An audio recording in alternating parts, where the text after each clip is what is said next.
Saudara masyarakat pemilik lahan di lokasi industri PT Emerald Ferrochromium Industri (EVI), Desa Gulo, Kecamatan Kau Utara mempertanyakan soal penetapan harga pembayaran lahan yang per meternya bervariasi, yaitu Rp3.000, Rp4.000, Rp5.000, Rp6.000, dan Rp10.000 oleh pihak perusahaan. Hal ini disampaikan Victor Alemoka, salah satu tim kuasa hukum masyarakat pemilik lahan Desa Gulo, kepada Radio SPB Rabu 18 Agustus 2021.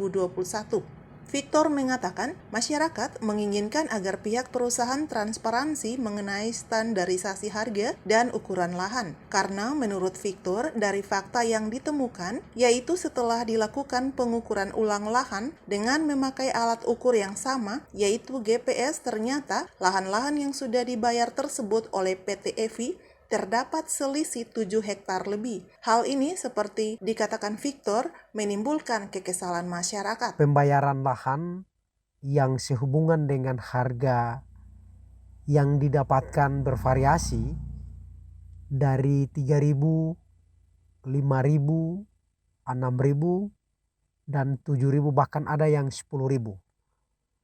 Ini merupakan ketidakpuasan masyarakat karena lahan tersebut adalah lahan yang masuk pada daerah PT EVI khususnya kawasan industri, tetapi kenapa terjadi perbedaan harga seperti itu? Lanjut Victor mengatakan masyarakat pemilik lahan sangat tidak puas dengan cara-cara pengukuran yang dilakukan oleh oknum-oknum dari perusahaan. Karenanya masyarakat meminta agar pihak perusahaan menyelesaikan secara baik tentang harga dan sisa pembayaran lahan dari selisih ukuran yang ada. Jika tidak, maka masyarakat akan menghentikan aktivitas dari PT EVI.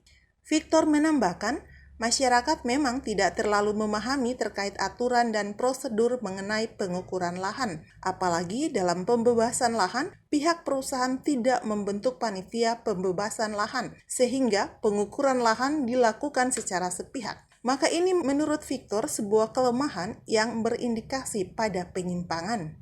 Victor menambahkan, yang pemilik lahan inginkan yaitu bahwa sebelum pembayaran dilakukan, seharusnya pihak perusahaan menyerahkan peta hasil pengukuran. Namun, berdasarkan keterangan dari pemilik lahan, bahwa peta hasil pengukuran hanya disampaikan secara lisan oleh pihak perusahaan. Inilah permasalahannya yang harusnya menjadi perhatian khusus oleh pemerintah desa maupun pemerintah daerah. Yang seharusnya membutuhkan perhatian secara khusus, baik itu pemerintah daerah Kabupaten Halmahera Utara maupun pemerintah desa secara khusus di Desa Gulo. Lebih lanjut, Victor menambahkan permasalahan lain yang terjadi di masyarakat yaitu janji perusahaan terhadap pemilik lahan, yaitu jaminan biaya hidup. Jika pemilik lahan menjual lahannya per meternya Rp3.000, maka ada jaminan hidup dari perusahaan per bulannya sebesar Rp2.500.000.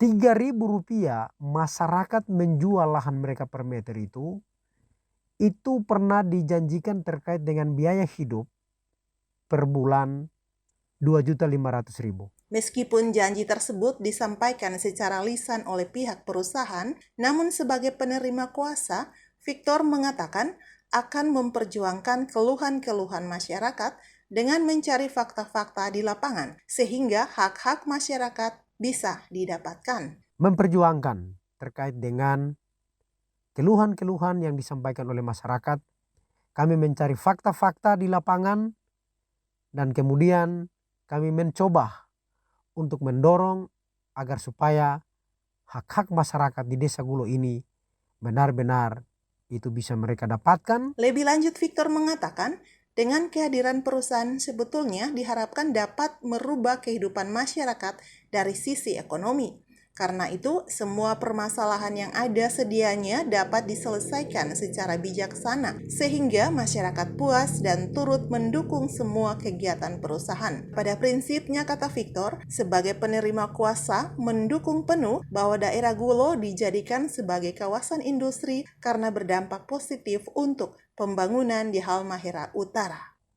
Dan benar-benar ketika kehadiran perusahaan PT EVI itu bisa merubah hidup mereka dari sisi ekonomi lebih ditingkatkan lagi pendapatan mereka, dan dari sisi ekonomi mereka bisa lebih maju dari sebelumnya perusahaan PT ini hadir di Desa Gulo. Demikian SPB News Update, saya Febiola Lilipori, salam. Demikian berita terkini hari ini. Terima kasih. Sampai